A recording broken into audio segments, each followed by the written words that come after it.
और चलिए सीधे रुख करेंगे, सपा सुप्रीमो अखिलेश यादव प्रेस वार्ता को संबोधित कर रहे हैं। कोशिश की टाइगर से, लेपर्ड से, जो हमारे जंगल के किनारे वाले जिले हैं उनमें समय समय पर जाने गई हैं, जिसमें बिजनौर है, पीलीभीत है, लखीमपुर है, आपका सीतापुर है, आगे बहराइच है, श्रावस्ती है, बलरामपुर है।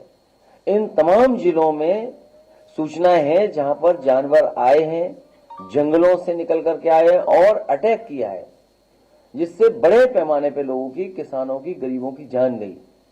और इधर जो सुनने को मिल रहा है और देखने को मिल रहा है कि गीदड़ की वजह से पूरे के पूरा जो हमारा क्षेत्र है परेशान है, लोग भयभीत हैं, डरे हुए हैं।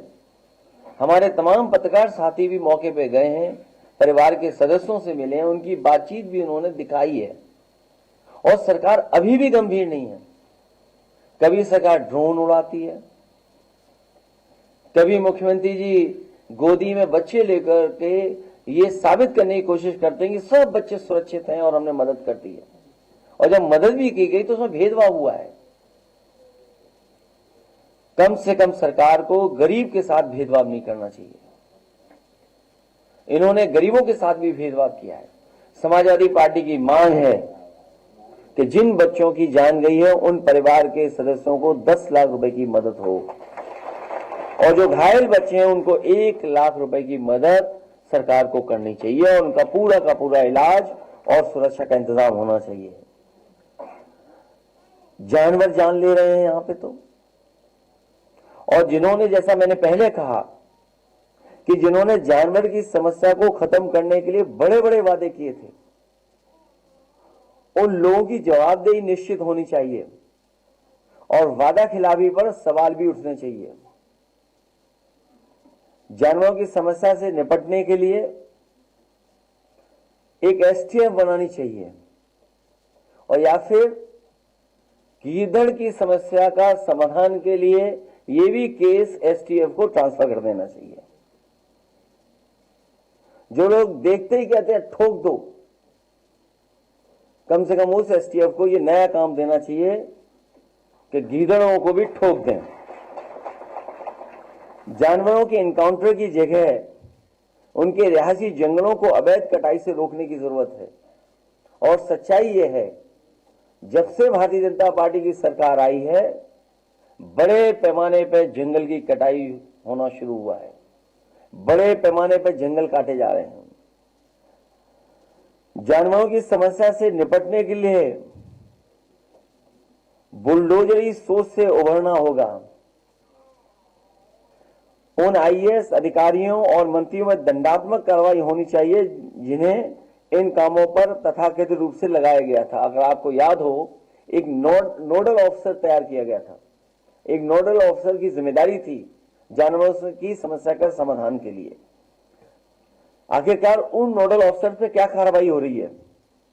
क्या कोई दंडात्मक कार्रवाई सरकार ने की है कि नहीं किया? ये क्या सरकार करेगी उन पर? इस काम के लिए दिया गया अरबों का फंड कहां गया?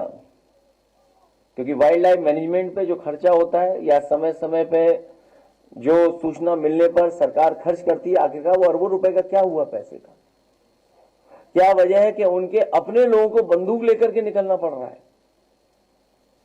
या हो सकता है कि जिन मंत्री का विभाग है उन्हें भी काम करने का मौका न मिल रहा हो, उन्हें काम करने न दिया जा रहा हो। इसलिए हमें उम्मीद है कि इन भेड़ियों की समस्या का समाधान सरकार जल्दी ढूंढेगी, और अगर इन भेड़ियों को नहीं पकड़ पा रहे हैं तो ठोको नीति के तहत एसटीएफ को भी ये जिम्मेदारी दे दी जाएगी।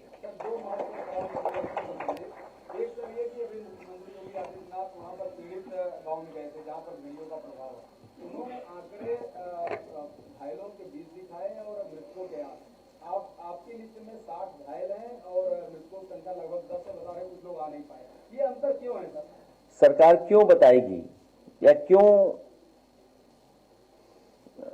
आंकड़े सही देगी? सरकार तो हर बात छिपाना चाहती है। अब इन जिलों में बाढ़ है, जितने भी हमारे तराई के क्षेत्र हैं सब में बाढ़ है। सीतापुर में बड़े पैमाने पर बाढ़ है, पीलीभीत में बड़े पैमाने पर नुकसान हुआ है, शाहजहांपुर से लेके जितना इलाका है बाढ़ से प्रभावित हो, गोरखपुर खुद मुख्यमंत्री जी का जिला, वहां पे लोग महीनों से परेशान है बाढ़ के कारण। तो सरकार क्यों सच्चाई बताएगी? सरकार तो हर बात छिपाना चाहती है और कभी कभी छिपाने के लिए हमारे मीडिया के साथियों का भी सहारा लेते हैं। दूसरा सवाल मेरा रह गया था, थोड़ा सा लंबा मैं कर दे रहा हूँ तो आप अच्छे से बता देंगे। इन्होंने कहा कि पहले सनातन आस्था से खिलवाड़ होता था, इनको तो विवादित ढांचा प्यारा था, ये राम भक्तों पर चलाते थे, इसका सारा चिट्ठा खोलेंगे तो मुंह दिखाने लायक नहीं रहेंगे, समाजवादी पार्टी को अंधेरा पसंद है। क्या कहें सर, इस तरह के आरोप लगाए मुख्यमंत्री जी ने बोला। इधर मुख्यमंत्री जी और मुख्यमंत्री जी के स्टेटमेंट कुछ अलग तरह से आ रहे हैं। समाजवादियों ने और खासकर मैंने कभी किसी संत, किसी अपने महंत, किसी सन्यासी के बारे में कुछ नहीं कहा। अगर उनको लगता है कि वो शब्द ऐसा है जिसका भाव वो किस रूप में ले रहे हैं, तो हम तो ये कहेंगे कि हमारे उत्तर प्रदेश के मुख्यमंत्री नहीं है, वो मठाधीश मुख्यमंत्री हैं। और फिर मठाधीश मुख्यमंत्री से उम्मीद भी क्या करोगे आप? इसी तरह की भाषा की उम्मीद करोगे? और ये एक दिन से नहीं हुआ है। जब से बीजेपी हारी है तब से कुछ संतुलन गड़बड़ा गया है। एक बात सर उन्होंने और कही, इसी प्रकरण की भस्मासुर वगैरह। लेकिन जितना हमने पढ़ा है या जितनी होगी, उन्होंने कहा कि सपा और कांग्रेस भस्मासुर है। देखिए, भस्मासुर दोनों हो सकते हैं। बीजेपी अपने भस्मासुर को ढूंढ रही है। अभी देखिए, हरियाणा हारेंगे, महाराष्ट्र हारेंगे, जहां चुनाव होंगे वहां भी बीजेपी हारेगी। कम से कम बीजेपी को अपना भस्मासुर तो ढूंढना चाहिए। आपने कहा कि विधानसभा में मैंने आपसे कहा पे इतना ही भरोसा है और ठोको नीति इतना ही उन पे है